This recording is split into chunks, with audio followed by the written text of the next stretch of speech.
Today's Monday, April 22nd. Here's what's coming up on the mayor's office. Yeah, don't you feel like Ohtani just got to the league and you're like, oh, wait, he just passed that Matt Sealy? Like, it's almost like Ichiro back in the day. You're like, oh, it's nice. He's come over from Japan. No, he's closing in on 3,000 hits. And I'm in love with the good life. Can't give it up. Make it to the top. Keep climbing. I wanna live it up. The good life. I'm coming up. I'm coming up. The good life. Good life. Oh, good life. Good life. Good life. Boom! Coming in hot on a Monday. What are you doing, brother? What am I doing? I'm just so fired up, dude. Being a New Yorker right now in the sports world, Yeah. you got the Yankees and Mets, who are going to get into both, just killing it right now. You got the Knicks pulled off a tough one in game one of their series. Rangers won yesterday. Then this week is the NFL draft. Jets and Giants both have a shot at getting two of the top three wide receivers in the draft. Wow. It's a crazy. Last year, New York sports was like kind of like really down. Right now, it's like you're flipping channels left and right around here, dude. You're going everywhere. You're going everywhere. Yeah, it's pretty cool. How was your weekend? You hanging in there? That was great, dude. Dude, I went on I had an incredible weekend, dude. I went on a men's retreat with JD and a couple other guys, and it was really cool. And one of the things we did, dude, we did the sweat lodge. You ever done sweat lodge before? No, I've heard of it though. Explain it It's to like me. it's basically just like an American Indian, Native American tradition, which is like basically like, dude, you build it. It's like as big as an igloo, and there's blankets on top of it, and then you have hot rocks in the middle. We had like 10 dudes in there. It was the tightest cord, like sardines, but you're in there for 80 minutes. What? It's almost 200 degrees, and you're just like getting uncomfortable. Your mind goes to a place where like, I got to get out. You're like, no, you don't. You're safe. Stay in here.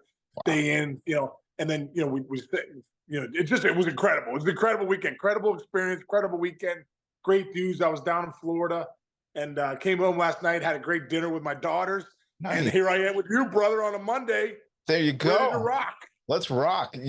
Speaking of rocking, Cleveland rocks, right? Cleveland rocks. Dude, Cleveland, would you think they got would you think right now, 22, 23 games into the season, you'd say who's got the best record in baseball? The Cleveland Indians do, dude. Guardians. I mean, sorry. You do that every week. It's because you played. Everyone, don't cancel him. He played for the Cleveland Indians. When he played. Dude.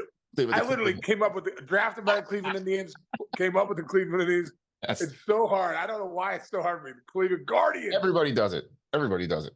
Dang Nothing personal. I mean, nothing. No offense by that. Cleveland Absolutely. Guardians. Yes. So anyway, they're really good. They're a really good baseball team. Dude, they're really good. And the pitching's been phenomenal, even with Bieber out. First off, give it up for Voter, man. Mm-hmm. Give it up for Stephen Vogt, who's taken over as the manager there. If you don't know Stephen Vogt, he's got one of the best personalities the baseball's ever seen in 150 years. Just a guy that brings people together. He's a guy that teammates love. And when I look at the Guardians, dude, I almost said it right there again. When I look at the Guardians, though, they're playing like Stephen Vogt's personality. Like you can see Naylor's having a good time, and his brother's up there. And then you got Steven Kwan's raking at the top. Andres Jimenez is having a great year so far. A bunch of guys in that lineup are just absolutely raking. Who would have thought that their offense would be such a strong point? Yeah. But the bullpen's been great. The offense has been great, and the start pitching's been good too. So 16-6, bro. Cleveland Guardians. Yeah, there you go. Yeah, Kwan could win a batting title this year. That's number one. Number two, if you don't know Stephen Vogt's personality, guys, just Google Stephen Vogt intentional talk. He's probably the number one all-time interview they've had on. They had him on like 3 or 4 times. Millar. Yeah, he's great. When he was doing the referee, Oh, the referee. brilliant, absolutely brilliant. So you can imagine he probably keeps things light in there, and it's a great it's a great division to come into as a manager because like it's not like you're going into, no offense to the AL Central, but it has not been one of the more powerhouse divisions. You know, like Yeah. kind of like day one, everybody's kind of got a shot. Now look at the Cleveland, Yeah. Chicago White Sox do not. That's a whole other ball of wax together. But so yeah, we got to give props to them. And then, dude, we got to give props to your former bench coach partner, Carlos Mendoza and the Mets. I know they got boat raced a little yesterday, but I was, bound to lose a game here and there. Dude, they're 12-3 in their last 15 after starting 0-5. Also, it's funny. I just read this blurb that I guess when remember, we keep going back to that Pete Alonso home run when they were almost getting no hit in game 2 of that doubleheader. I just saw a quote that I guess Mendoza turned to the bench coach, who's a great bench coach they have, former manager, Mets bench coach. Oh yeah, John Gibbons. Oh, he turned. Gibby's the best too, man. They Yeah, got great people. Yeah. So I guess he turned to Gibbons when they were getting no hit in that second game, 0-5, about to be 0-6, and he goes, "Did I really think I could be an MLB manager?" And like they like laughed it off, and then boom, they got a hit. That Alonso hits that homer. 12. Dude, they kind of they didn't just hang tight with the Dodgers. They took 2 out of 3. They took 2 out of 3. Yeah, dude. What's your take on his team right now? Well, like I said, we're talking about Stephen Vogt as the manager. I believe leaders lead from the front. Carlos Mendoza, I just love the guy to death, like a brother. Being in the dugout with him last year in New York, I just was like, this guy's incredible. And I think you're right. I think you made a couple comments, Chase, about if you're watching the Mets, there's been a couple points like the other day when he brought in Diaz to face Ohtani, Freeman, and Betts in the 8th. Tie game. It's the high leverage situation. He's like, this is the game right here. He's like, I'm not dancing around. And, Diaz is obviously my closer, but this is the game. You know what I mean? Mm-hmm. And it ended up working out. He got the outs that he needed, but there's been a few things like that over the course of the season where I'm like, how does the manager really impact the game? Yeah, a good manager does really impact the game. I've seen some crappy managers that really don't. You're like, or they make the game worse. But when you get a guy that is a great manager that impacts the game, I mean, you've seen a few times this year when Mendoza's, impacted the Mets. Yeah. Now, the outcome. Right. Now, also, they've been doing this without their ace, who will be back towards the end of next month, Senga. Now, they've also been doing that without very much offensive contribution from Frankie Lindor, and everybody who knows baseball has been saying, don't worry about him. Tons of hitting the ball a ton the other way over the weekend and over these last few games. Huge home run, basically the game-winning home run the other night. You get him clicking, okay? You're gonna get your ace back. I got a weird one for you, dude. Let's just say in about a month from now, the Astros are still sliding, right? You're getting your ace back. You're in that tough division, top 3 teams. You got the Phillies, you got the Braves, and you got the Mets. Do you go get Verlander back? Now, here's the logic behind it. He's getting what, 30 or 35 million this year? The Mets are still on the hook for 17 million per year of his contract right now. So they're already paying him. Why not be like, hey, come on back, bro? And do you think he'd be up for it? I think he would be up for it. Dude, he would totally be up for it, I think, because I think he has something to prove there. Yeah. And it makes sense. The Mets are basically paying his salary anyhow. You go get Verlander at the deadline, bring him in. That'd be a great move, dude. It really would. I love your thinking. It's interesting. And then the other part about it is, dude, not many teams or ownership or brass have the stones to punt on big contracts that you just signed the way the Mets did last year. They figured it out, and halfway through the season, they're like, this isn't working. And they punted on Verlander. They punted on Scherzer. And it's paying off. It's a marathon, not a sprint a season, but, a 3-4 year plan. You got to give them credit for how they've started this year. Yeah. Well, they got some good prospects in those deals, too. So, yeah. No, man, good for the Mets. I did not expect them to be where they're at, dude. Especially when they start off 0-5, I'm like, oh, I just was hoping Mendoza didn't get fired in the second month. You know what I mean? Yeah. So, yeah, totally. Incredible. Sticking in that division real quick, they're not making up a huge amount of ground because the top, like those other two teams I mentioned are staying hot. I'll tell you, maybe one of the hottest hitters in the game right now is Ozuna, is literally, as of today, on pace for the 73 home runs that Barry Bonds hit, dude. It's unbelievable what this guy's doing down there.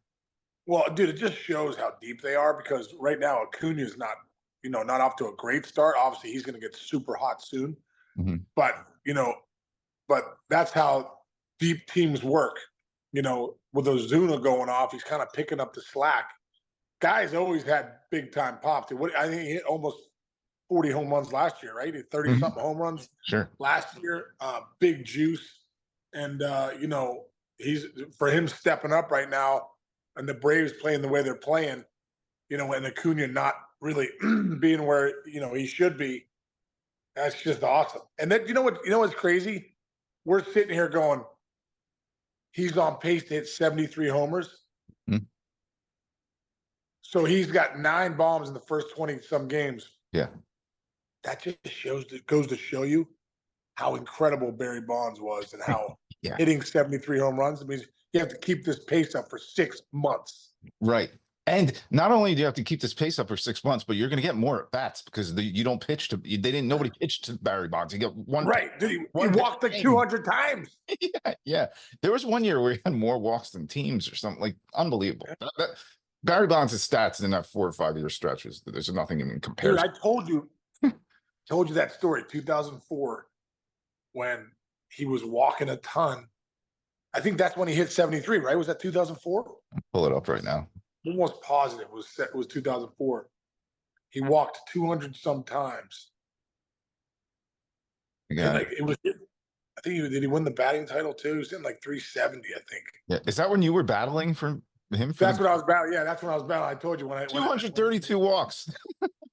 And did he hit 73 in 2004? No, he hit 73 in 2001 with 177 walks. But back to your point, I almost think the 2004 season was actually his best season. Better. Yeah. Because he had 617 plate appearances, but he only had 373 at bats, and he hit 45 home runs in that span with 101 RBIs and 373 at bats that weren't walks.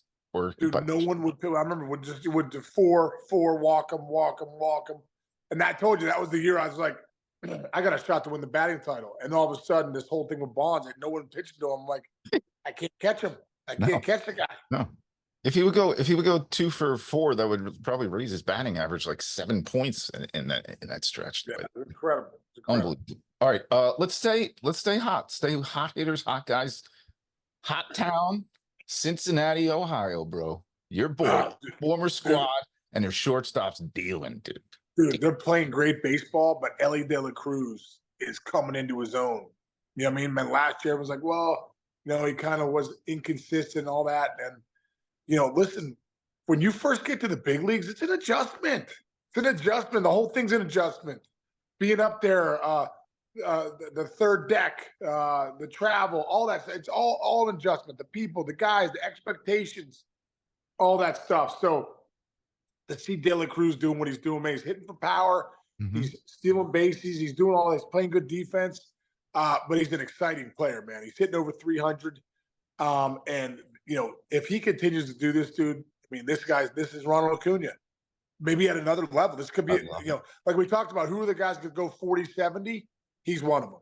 I love it. At least he has the tools to do it. But it's fun to see the Reds are playing good baseball, and De La Cruz is the focal point right now. Yeah, and I got this. ESPN has great splits on some stuff. If you're a Reds fan and you go to a home Reds game, this season so far is hitting at home 395 with 4 bombs, 10 ribbies, and a 511 on base percentage. Who's that? Wait, you said De La Cruz at home? At home, yeah. Is that not ridiculous? Great place to hit, dude. Yeah. What is Great it? Pitchers hate it. What do They call it Great American Small Park. Great American Small Park. That's a great thing. All right, let's flip back over to the east of the American League right now. Dude, the Yankees keep rolling. And again, without Judge. By the way, Judge got booed by Yankee fans over the weekend. Did you know that? And he's like, I need to right now, but like, stop, guys. Come on. Yeah. Speak for my Dude, state. Come on. Dude, he's still at 17 walks. He's got some damage numbers. He's got 5 doubles, three bombs.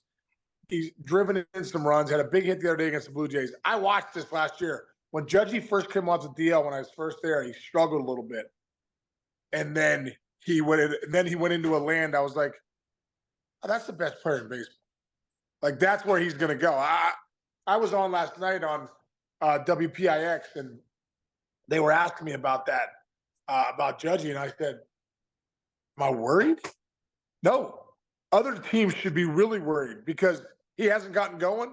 He's about to. Like, Judgy's the guy visually, when he ges locked in, all of a sudden, man, that slider he's missing off the plate, he's going to start taking that. He's going to bring the plate back to where it needs to be, and guys are going to be in trouble. And because Soto's swinging the bat well, obviously this other guys in the lineup have been doing well, so it's kept him afloat. But Judgy's still getting on base. He's not just he's not doing nothing. He's still helping the team win. And when he gets hot, guys, watch out. He will put this team on his back. Yeah. And also calm down, New York Yankees fans. Your team has the second best record in baseball without his Judgian numbers. They're 15-7. You'll be cheering for him soon. Shame on you. Shame on you, New York Yankees fans. But now, one quick thing though, they call these things like happy problems. Aaron Boone is going to have a happy problem when DJ LeMahieu comes back in the next few weeks. He's had a couple setbacks. He's a little frustrated, but when he does come back, if Cabrera keeps doing what he's doing at third, dude, he's like number 2 in every offensive category for the Yankees right now. Hitting well, he's playing good defense. Seems to be a real big spark plug. What do you do? Is it kind of like a mix and match? You can't say, oh, we're not starting DJ LeMahieu. The guy's one of the best hitters, best pure base hitters in baseball. So yeah, you got to start TJ. But Tabby's the real deal. I mean, he's earned the right to be in that lineup. So good for him, and then good for Booney, because now Booney has the real option. You're not going to the bench and going, oh, let's give this guy a couple of bats. You're like, wow, how do we get this guy at bats? How do we get him in the lineup? And also too, if you wanted to give a Glaber a day off here or there, bam, you put Cabby at second base. The good thing about Cabrera is that he's so versatile; he could play everywhere. So you could even put him in the outfield too. You want to give Verdugo a day, or you want to, you want to figure that out. Soto doesn't want to come out in the lineup ever, so he's not getting a day off. Right. But yeah, Booney, it's a good problem to have. Booney will figure it out. But when DJ comes back, man, I think DJ's gonna have a great year. Yeah, I agree. And you need him. Yeah. And another one of those guys that just grinds out at bats. You think about you have guys already in the lineup that are grinding out, and you added Soto, and you get LeMahieu back. That's a lot of stress for pitchers, man. You get a lot of guys out in the third or fourth inning for throwing too many pitches. Agreed? Agreed. No doubt. Is that best? Agreed, yes. Is that the most exciting division in baseball at the moment? The American League East? You could go for either Central right now. You're gonna go in the West. What's your take? I think the East, just because the way Baltimore's playing. I mean, they're so good. If the Yankees weren't one of the best teams in baseball right now, Baltimore's right there too. That's so we got Baltimore.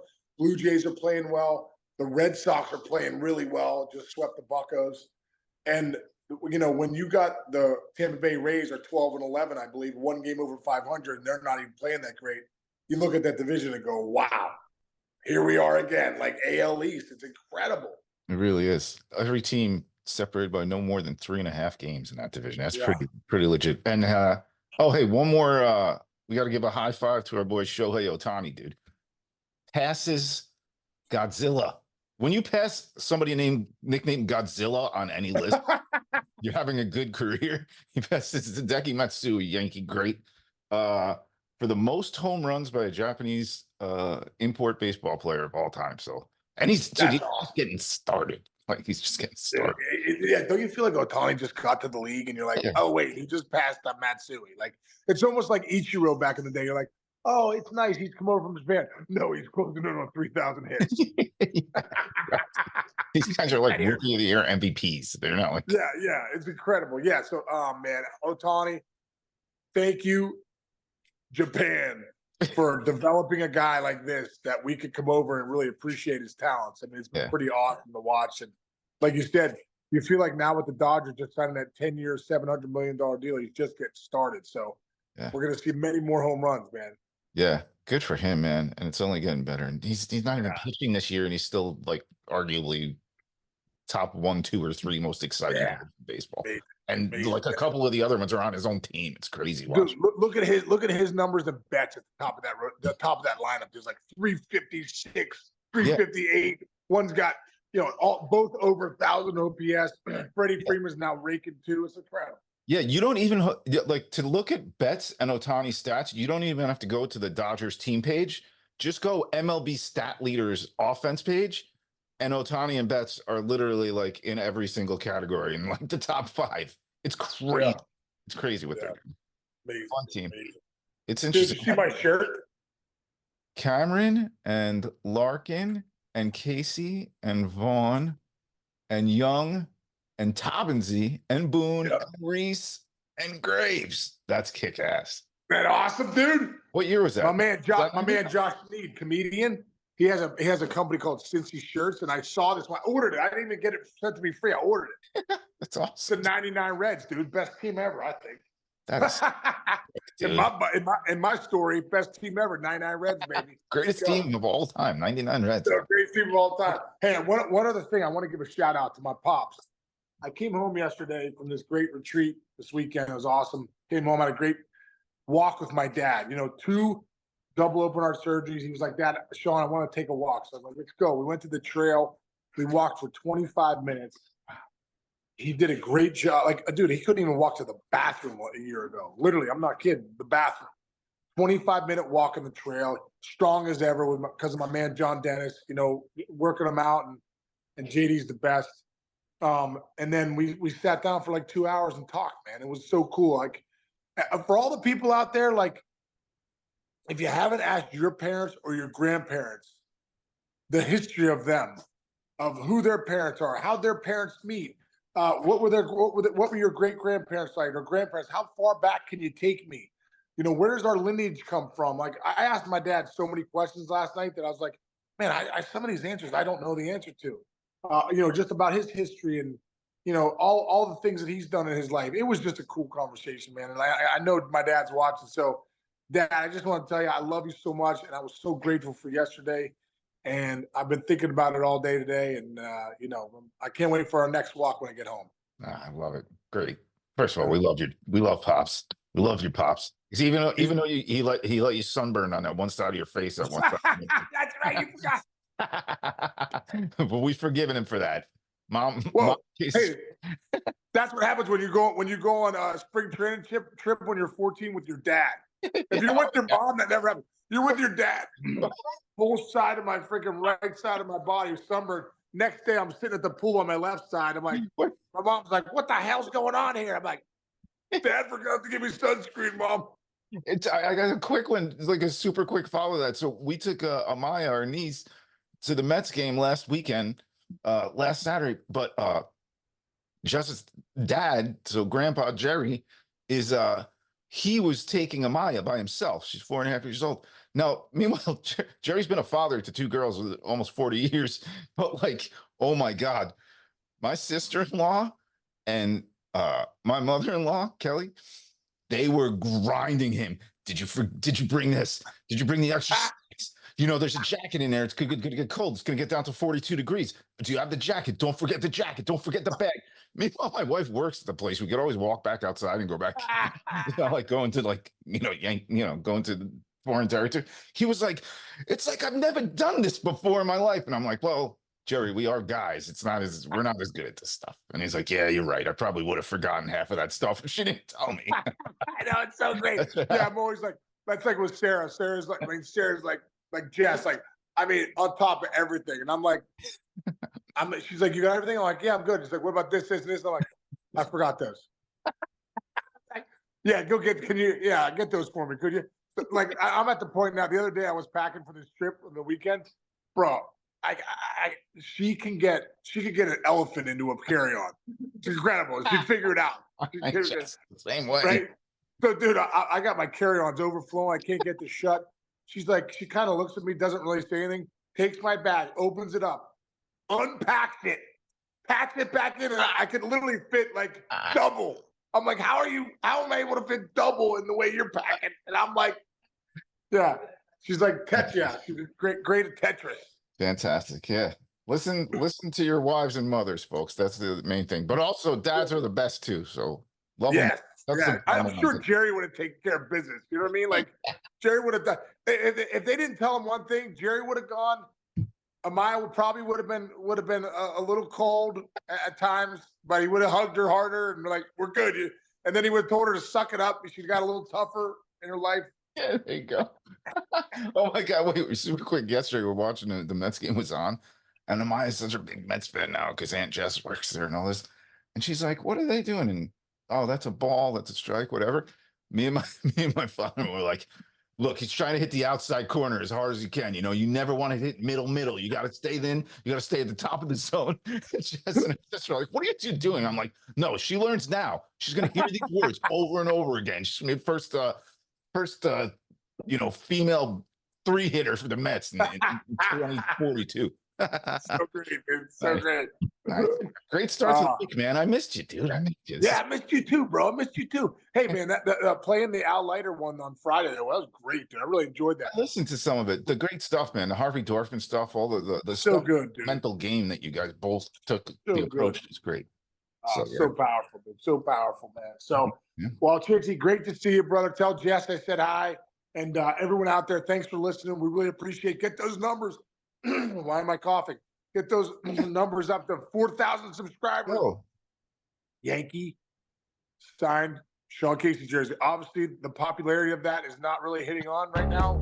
It might be until 2027 when we get to 4,000 subscribers. Keep subscribing, download. I'm ready to send that thing out. let's go. All right. I love you, buddy. All right, dude. Have a great day. See you guys tomorrow, brother. Love you.